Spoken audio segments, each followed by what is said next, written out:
पिछले कुछ दिनों में ग्रीनलैंड में जो दृश्य चल रहे हैं, जो आपने अपने इंस्टाग्राम पे, फेसबुक पे या यूट्यूब पे देखा होगा, वो सिर्फ स्थानीय विरोध प्रदर्शन नहीं है। ग्रीनलैंड के लोग के हाथों में प्लेकार्ड है जिसमें लिखा हुआ है we are not for sale. यह संदेश सीधा ट्रम्प के लिए है और इसकी वजह सिर्फ एक बयान नहीं बल्कि अमेरिका की बदलती फॉरेन पॉलिसी है। पहले जब ट्रम्प ने ग्रीनलैंड खरीदने की बात कही थी तो दुनिया ने इसे हल्के में लिया था। लेकिन अब जो हालात बदल चुके हैं, अब जो नया हालात है जो वेनेजुएला में हुआ, उसे एक बात तो साफ है कि ट्रम्प प्रशासन सिर्फ धमकी देने तक सीमित नहीं है। इसके बाद उन्होंने क्यूबा में, ईरान में जो चल रहा है और फिर मेक्सिको को भी चेतावनी दी और ये संकेत दिया था कि अमेरिका अब डायरेक्ट पावर प्रोजेक्शन की तरफ बढ़ रहा है। ग्रीनलैंड डेनमार्क की सोवरेनिटी के अंतर्गत आता है, अगर आपको पता हो, और डेनमार्क यूरोप का हिस्सा है। ट्रम्प का यह तर्क है कि अमेरिका ग्रीनलैंड की सिक्योरिटी रीजन की वजह से उसे लेना चाहता है क्योंकि आर्कटिक क्षेत्र में चीनी रूसी गतिविधियों पे वो अपना ध्यान दे सके। लेकिन अगर बात केवल सिक्योरिटी की होती तो अमेरिका डेनमार्क से बातचीत करके, जैसे अन्य देशों में वो अपना मिलिट्री बेस बनाता है वैसा बना सकता था। लेकिन मुद्दा सिर्फ मिलिट्री बेस या सिक्योरिटी का नहीं है, असली मुद्दा टेरिटरी का है और टेरिटरी पे कंट्रोल लेने का। यह बात यूरोप को परेशान करा। यूरोपियन देशों ने साफ कह दिया है कि ग्रीनलैंड वहाँ के स्थानीय लोगों का है और उसके भविष्य की चिंता ग्रीनलैंड के लोग और डेनमार्क तय करेगा, ना कि अमेरिका। और डेनमार्क के प्रधानमंत्री ने यहाँ तक चेतावनी दे दी ट्रम्प को और अमेरिका को कि अगर अमेरिका किसी नेटो देश के खिलाफ सैन्य कार्रवाई करता है तो यह नेटो के अस्तित्व का सीधा सवाल खड़ा करती है, क्योंकि अमेरिका भी नेटो का पार्ट है और डेनमार्क भी नेटो का पार्ट है। नेटो का गठन बाहरी खतरे से निपटने के लिए हुआ था, ना कि अंदरी खतरों को झेलने के लिए। तो नेटो देश को अपनी ही एलाई का खतरा महसूस अब होने लगा है।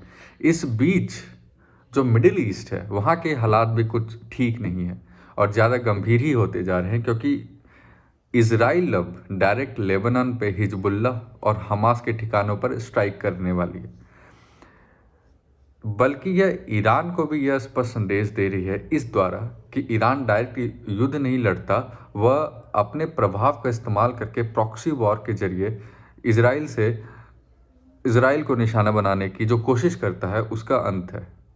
ईरान के अंदर भी हालात बिगड़ते जा रहे हैं, आर्थिक दबाव बढ़ते जा रहा है, करेंसी में डेली गिरावट हो रही है और महंगाई अपने पैमाने से कई ऊपर है, जिसकी वजह से प्रोटेस्ट चालू हुआ था, जैसा कि हमने पिछले हफ्ते अपने वीडियो में देखा था। जुडिशियरी ने प्रदर्शनकारियों के खिलाफ सख्त कार्रवाई लेने का आदेश तो दिया है, लेकिन उन्हें भी पता है कि ये अमेरिका और इजराइल दोनों की ओर से फंडेड है और उनकी तरफ से चेतावनी भी दी गई है कि अगर प्रोटेस्टर को यानी आम जनता को वहाँ पे किसी भी फोर्स के द्वारा कंट्रोल करने की कोशिश की गई तो ईरान को बाहरी दबाव भी झेलना पड़ेगा, यानी बाहर से भी अटैक हो सकता है।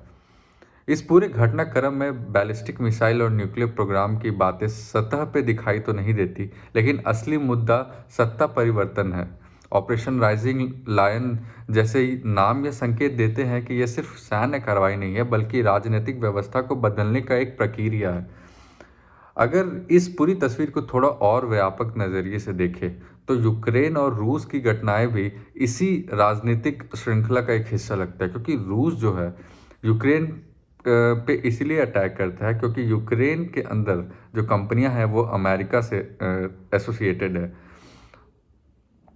और चीन पे लगातार रूस और ईरान के साथ खड़ा होने का आपने देखा है कि वो हमेशा ईरान को सपोर्ट करते हैं। यह दिखाता है कि सिर्फ क्षेत्रीय संघर्ष नहीं बल्कि बड़े पावर ब्लॉक का टसल चल रहा है अभी। असल में आज की दुनिया अलग अलग कॉन्फ्लिक्ट नहीं देख रही है बल्कि एक ही ग्लोबल पावर शिफ्ट को बार बार देख रही है, जो फोल्ड और अनफोल्ड हो रही है। ग्रीनलैंड से लेकर मिडिल ईस्ट और यूक्रेन से लेकर रशिया, हर जगह एक ही सवाल खड़ा हो रहा है, क्या मौजूदा वर्ल्ड ऑर्डर टिक पाएगा या एक नया ज़्यादा आक्रामक ऑर्डर सामने आने वाला है। ग्रीनलैंड के लोगों के हाथ में वो चार शब्द जो लिखे हुए थे we are not for sale, सिर्फ यह एक विरोध प्रदर्शन तो नहीं था बल्कि वो बदलती वैश्विक राजनीति का प्रतीक है। आज के दौर में डिप्लोमेसी से आगे निकलकर पावर एसोसिएशन की तरफ चला गया है और पावर का गेम जो है वो एक अलग तरह का गेम होता है। आगे आने वाले जो समय है वो यह तय कर लेगा कि नई व्यवस्था पर कौन स्थिर होता है और कौन पीछे छूट जाएगा।